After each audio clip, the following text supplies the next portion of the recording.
മുൻ chief secretary K Jayakumar Devaswom board president ആയേക്കും സർക്കാർ ചുമതല ഏൽപ്പിക്കുകയാണെങ്കിൽ സ്വീകരിക്കുമെന്ന് കെ ജയകുമാർ മാതൃഭൂമി ന്യൂസിനോട് പറഞ്ഞു. ആദ്യം അദ്ദേഹത്തിന്റെ പ്രതികരണം. അങ്ങേ തിരുവിതാംകൂറിലെ ദേവസ്വം പ്രസിഡന്റ് ആക്കുന്നു എന്ന് ഞാനും കേട്ടു. വാർത്താമാധ്യമങ്ങളിലൊക്കെ ഞാനും കേട്ടു, പലരും വിളിക്കുന്നു. ഔദ്യോഗികമായി എനിക്ക് സ്ഥിരീകരണമൊന്നും കിട്ടിയിട്ടില്ല. പക്ഷെ അങ്ങനെ ഗവൺമെൻറ് തീരുമാനിക്കുകയാണെങ്കിൽ ഞാൻ അത് സന്തോഷത്തോടുകൂടി ഉത്തരവാദിത്വ ബോധത്തോടുകൂടി ഏറ്റെടുക്കും. കാരണം ശബരിമല എനിക്ക് അറിയാവുന്ന ഒരു സ്ഥലമാണ്. ഞാൻ ജോലി ചെയ്തിട്ടുള്ളത് കൊണ്ട് തീർച്ചയായിട്ടും ഞാനത് ഗവൺമെൻറ് എന്നോട് പറയുകയാണെങ്കിൽ അത് ഏറ്റെടുക്കുന്നതിൽ എനിക്ക് ബുദ്ധിമുട്ടൊന്നുമില്ല, സമർത്ഥനമില്ല. അപ്പോൾ നമുക്ക് അങ്ങനെ ഒരു അവസരം വരുന്നതായിരിക്കും, വന്നാൽ ഭംഗിയായിട്ട് ചെയ്യാം.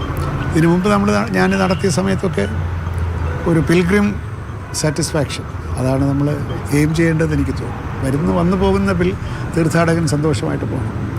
അയാൾക്ക് സന്തോഷമില്ലാതെ വേറെ എല്ലാം ഉണ്ടായിട്ടെന്ത് കാര്യം.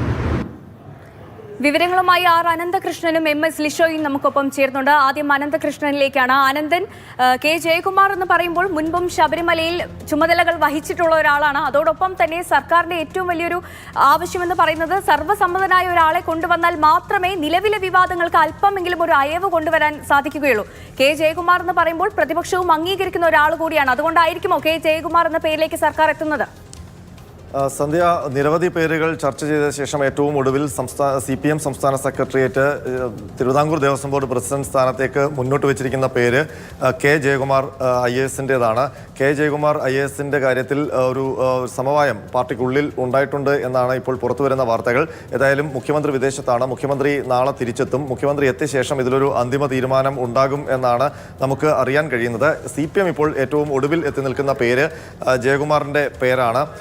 മാത്രമല്ല, നേരത്തെ ഈ നിലവിലുള്ള ദേവസ്വം ബോർഡ് പ്രസിഡന്റ് PS പ്രശാന്തിന്റെ കാലാവധി നീട്ടിക്കൊടുക്കുന്ന കാര്യത്തിലായിരുന്നു CPM നേരത്തെ അങ്ങനെ മതി എന്നുള്ളൊരു തീരുമാനത്തിലായിരുന്നു ഉണ്ടായിരുന്നത്. പക്ഷേ കഴിഞ്ഞ ദിവസം ഹൈക്കോടതിയിൽ നിന്ന് പുറത്തു വന്ന ആ ഉത്തരവ് പൊടുന്നനെ എല്ലാ കാര്യങ്ങളും തകിടം മറിച്ചു. PS പ്രശാന്തിനെതിരെ രൂക്ഷമായ വിമർശനം അതിലുണ്ട്. മാത്രമല്ല, ഈ ഇപ്പോഴത്തെ സ്വർണ്ണക്കൊള്ളയുമായി ബന്ധപ്പെട്ട നിയമ നടപടികൾക്ക് PS പ്രശാന്ത് വിധേയനായേക്കാം എന്നുള്ള സൂചനകൾ കൂടി ഹൈക്കോടതിയിൽ നിന്ന് പുറത്തു വന്നതോടെയാണ് ആ തീരുമാനം മാറ്റാൻ CPM നിർബന്ധിതമായത്. ഇതിന്റെ അടിസ്ഥാനത്തിൽ പല പേരുകൾ പരിഗണിച്ചു. പരിഗണിച്ചപ്പോൾ ആലപ്പുഴ ജില്ലാ കമ്മിറ്റി അവർ മുന്നോട്ട് വെച്ച പേര് TK ദേവകുമാറിൻ്റെതാണ്. അതിൽ ശക്തമായി തന്നെ അവർ വാദിക്കുകയും ചെയ്തു. അതേസമയം തന്നെ മുന്നോട്ടൊരു പേര് വെക്കാതെ അവകാശവാദം ഉന്നയിച്ചുകൊണ്ട് പത്തനംതിട്ട ജില്ലാ കമ്മിറ്റിയും രംഗത്ത് വന്നിരുന്നു. അപ്പോൾ ഇത് രണ്ടും പരിഗണിച്ചപ്പോൾ CPM-ൽ പൊതുവെ ഉണ്ടായ അഭിപ്രായം, നിലവിലുള്ള പ്രശ്നങ്ങളുടെ പശ്ചാത്തലത്തിൽ ഒരു രാഷ്ട്രീയ നേതാവിനെ നിയമിക്കുന്നത് തൽക്കാലം ഭൂഷണമല്ല എന്നുള്ളൊരു വിലയിരുത്തലിലേക്കാണ് CPM സംസ്ഥാന സെക്രട്ടേറിയറ്റ് എത്തിയത്. അതിൽ പൊതുവെ ഉയർന്നു വന്ന ഒരു അഭിപ്രായം ഒരു സർക്കാർ സിവിൽ സർവീസിൽ നിന്ന് റിട്ടയർ ചെയ്ത ഒരു ഉദ്യോഗസ്ഥനെ നിയമിക്കാം എന്നുള്ളതായിരുന്നു. അതിലാണ് കെ ജയകുമാർ എന്നുള്ള പേരിലേക്ക് കാര്യങ്ങൾ എത്തിയത്. മാത്രമല്ല, അടുത്തിടെ സർക്കാർ ദേവസ്വം ബോർഡ് നടത്തിയ അയ്യപ്പ സംഗമം, ഈ അയ്യപ്പ സംഗമത്തിൽ ജയകുമാർ പങ്കെടുക്കുകയും അദ്ദേഹം ഒരു പ്രഭാഷണം നടത്തുകയും ചെയ്തിരുന്നു. ആ സെമിനാറിൽ ആ പ്രഭാഷണം വളരെ പ്ലീസിംഗ് ആയിരുന്നു, അത് സ്വീകാര്യമായിരുന്നു എല്ലാവർക്കും എന്നുള്ളൊരു അഭിപ്രായവും CPM സംസ്ഥാന സെക്രട്ടറിയിൽ ഉണ്ടായി. അതിനൊപ്പം തന്നെ അദ്ദേഹം നേരത്തെ ശബരിമലയിലെ വിവിധ ചുമതലകൾ വഹിച്ചപ്പോൾ നൽകിയ സംഭാവനകൾ അതുകൂടി പരിഗണിച്ചപ്പോഴാണ് കെ ജയകുമാറിന്റെ പേരിലേക്ക് CPM സംസ്ഥാന സെക്രട്ടറി എത്തിയിരിക്കുന്നത്.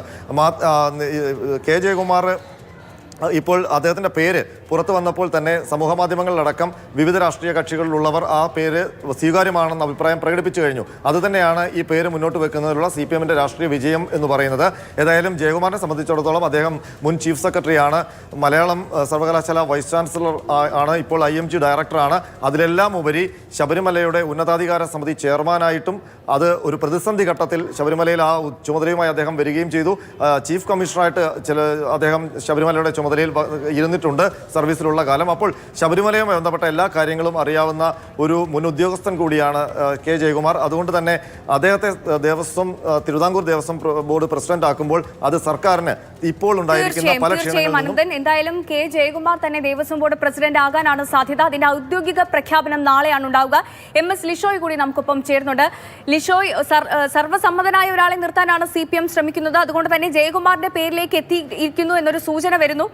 ഇപ്പോൾ വലിയ വിവാദങ്ങൾ നടക്കവെയാണ് ഈ ഒരു ചുമതല അദ്ദേഹം ഏറ്റെടുക്കാൻ പോകുന്നത്. ഇതുമായി ബന്ധപ്പെട്ട അദ്ദേഹത്തിന്റെ പ്രതികരണം എങ്ങനെയായിരുന്നു? തീർച്ചയായും അദ്ദേഹം പറയുന്നത് ഔദ്യോഗികമായ ഒരു സ്ഥിരീകരണം ലഭിക്കേണ്ടതുണ്ട്. സർക്കാർ ഉത്തരവ് ലഭിച്ചിട്ടില്ല. പക്ഷേ എങ്കിൽ പോലും ഈ കാര്യത്തിൽ അനന്തൻ സൂചിപ്പിച്ച പോലെ തന്നെ ഏറെക്കുറെ ഉറപ്പായിട്ടുണ്ട്. അദ്ദേഹത്തിന് അനൌദ്യോഗികമായ ഒരു അറിയിപ്പ് ഇതിനോടകം തന്നെ ലഭിച്ചിട്ടുണ്ട്. അതാണ് അദ്ദേഹത്തിന്റെ ഒരു പ്രതികരണത്തിൽ നിന്ന് നമുക്ക് മനസ്സിലായത്. അതായത് ഈ ചുമതലകളൊക്കെ തന്നെ ഏറ്റെടുക്കാൻ തയ്യാറായി നിൽക്കുക തന്നെയാണ്. അടുത്ത ദിവസം മുഖ്യമന്ത്രി എത്തിയതിനു ശേഷം കൃത്യമായ ഒരു ഉത്തരവ് കൂടി ഇറങ്ങിക്കഴിഞ്ഞാൽ ഔദ്യോഗികമായി ഈ സ്ഥാനം ഏറ്റെടുക്കും എന്നുള്ളതാണ് അദ്ദേഹം വ്യക്തമാക്കുന്നത്. ഈ വളരെ സന്തോഷത്തോടു കൂടി തന്നെ ഈ ഒരു സ്ഥാനം ഏറ്റെടുക്കും എന്ന് തന്നെയാണ് കെ ജയകുമാർ IAS പറഞ്ഞിരിക്കുന്നത്. വിവാദങ്ങളോടൊന്നും തന്നെ ഇപ്പോൾ പ്രതികരിക്കേണ്ടതില്ല. ഇനി ഇപ്പോൾ ഈ തീർത്ഥാടകരെ സംബന്ധിച്ചിടത്തോളമുള്ള അവർക്ക് വേണ്ട കാര്യങ്ങളാണ് ചെയ്തു കൊടുക്കേണ്ടത്. വിവാദങ്ങൾ ആവർത്തിക്കാതിരിക്കാനുള്ള ഒരു ജാഗ്രതയും ഉണ്ടാകണം എന്നുൾപ്പെടെയുള്ള ഒരു പ്രതികരണവും അദ്ദേഹത്തിന്റെ ഭാഗത്തു നിന്ന് ഉണ്ടായി. അടുത്ത ഇനിയിപ്പോൾ മണ്ഡല മകരവിളക്ക് കാലം ആരംഭിക്കാൻ പോവുകയാണ്. ഈ ഒരു സമയത്ത് തന്നെ ഇത്തരത്തിലൊരു സ്ഥാനം ലഭ്യമാകുന്നത് വലിയ ഒരു സന്തോഷമായി തന്നെയാണ് അദ്ദേഹം കണക്കാക്കുന്നത്. എന്തായാലും ഉത്തരവ് കിട്ടിയിട്ട് വിശദമായി സംസാരിക്കാം എന്നാണ് അദ്ദേഹം വ്യക്തമാക്കിയത്.